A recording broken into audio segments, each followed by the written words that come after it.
A while back, we made a video showing our standard morning routine before work, and since then, we've gotten some questions about our evening routine, especially about how we wind down after working long and busy days. So we thought we'd share with you guys our standard evening routine in this video, and like our morning routine video, this is going to be provided we're not working super late and have at least an hour or two between when we finish work and when we go to bed.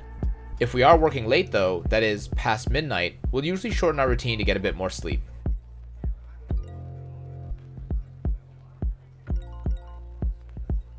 So to start off, we technically start thinking about our evening routine at dinner time. Let me explain. We try to avoid eating too late so it doesn't affect our sleep, because going to bed on a full stomach and being in the process of digesting can impact quality of sleep in a big way.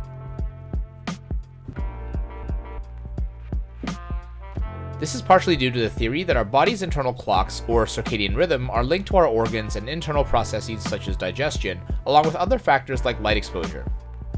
As a society, we kind of have the light exposure part a bit messed up, which we'll get into later, but the timing of meals is something that we can do something about. Basically, we aim to stop eating 2 to 3 hours before bed at the minimum so that our bodies and internal clocks know it's time to wind down and get ready for bed. Since we sleep at around 12 to 1 a.m., generally we'll stop eating before 10 p.m. After dinner, depending on work, we'll usually do a quick tidy up of the home, which helps us prevent sitting down and being stationary right after eating. If there's dishes piling up, then one of us will do them depending on who has capacity, although Loy usually does the dishes more often because he's a lot faster at doing them.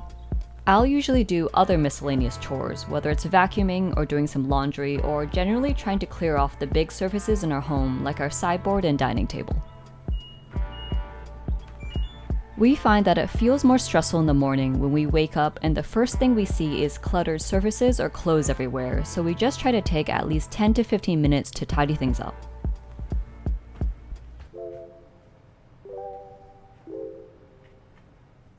When we finish tidying up, we usually get back to work if we have anything left to do, or go to the gym if we haven't gone yet. We both usually prefer to go in the mornings, but sometimes with work and things that need to be done during the day, it can't be avoided. Similar to eating, if we do gym in the evenings, we try our best to do this with as much time to wind down before bed as possible, since exercise can actually end up stimulating us and make it harder for us to fall asleep.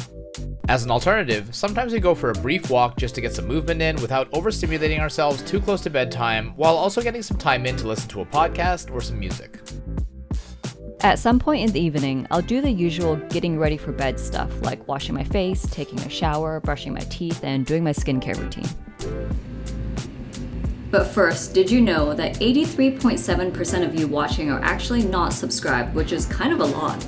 So I just wanted to take a moment to ask that if you watch our videos and you like them, but you're not subscribed, to please hit that subscribe button below because that helps us out a lot. Now, I'm gonna get back to washing my face.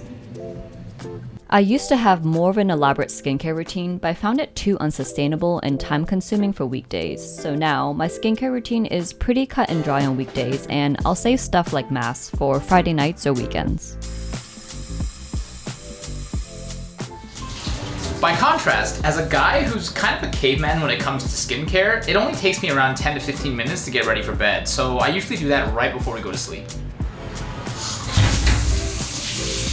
Around 30 minutes to an hour before bed, we put on our blue light blocking glasses, which are both from the brand Gunnar.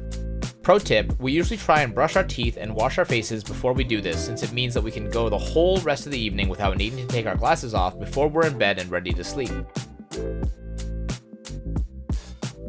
This is also the time when we'll set out or prepare anything we need in the morning, like setting out gym clothes if we plan to work out, and preparing a filled water bottle so that we're ready to go with zero friction in the morning.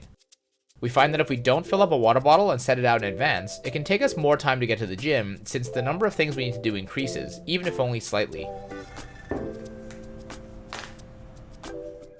In my case, when I was still going into the office, this was also when I would pack my meal prep box and my work bag so I could just grab everything and go in the morning. Lloyd works from home quite often, so he doesn't need to do this every day, but when he does go into the office, he does the same. We also try to put our phones, laptops, and screens away generally, aside from our Kindles, at least 15 to 20 minutes before we go to bed, although to be honest, we don't always succeed at doing this. Some people aim for a full hour of no screens before bed, but we find this difficult, especially when we need to work on the computer super late into the night or monitor work emails on the phone. It's worth mentioning that on busy workdays, it's often really hard to transition from work mode to sleep mode, and we'll actually forego a lot of the things that we've already mentioned just to save on time and maximize on sleep. On those days, we'll try to salvage the situation as much as possible in 2 ways.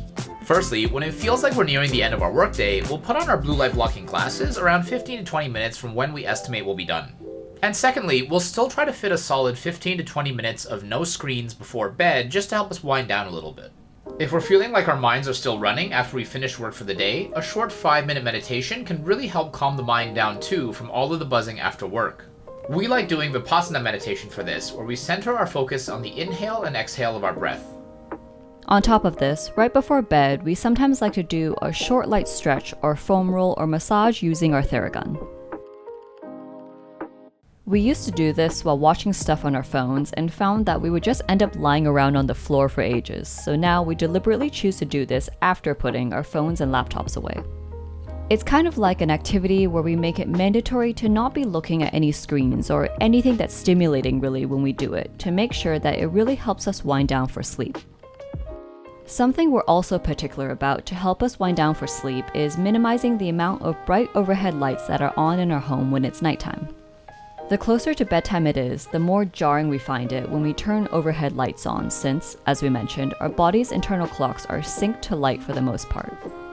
So, at least in the living room and bedroom, we'll turn off our overhead lights and turn on lamps instead, and if we have candles going at the time, we'll light those for a nice soft light. And finally, we both like to read a bit before bed. The time we spend doing this will depend on how much time we have before we want to go to sleep. For instance, in my Week in the Life video, when I finished work late and needed to wind down, I would just read for about 15 minutes to get my head out of work mode and into sleep mode. Over time, we both learned what content we prefer to read before bed to wind down. For example, we both enjoy reading non-fiction and self-improvement books, but these aren't so good before bed because they tend to get us thinking a lot and don't really put us in the mood for sleep. So M's preferred choice for pre-bed reading is fiction, while I prefer reading manga or comic books.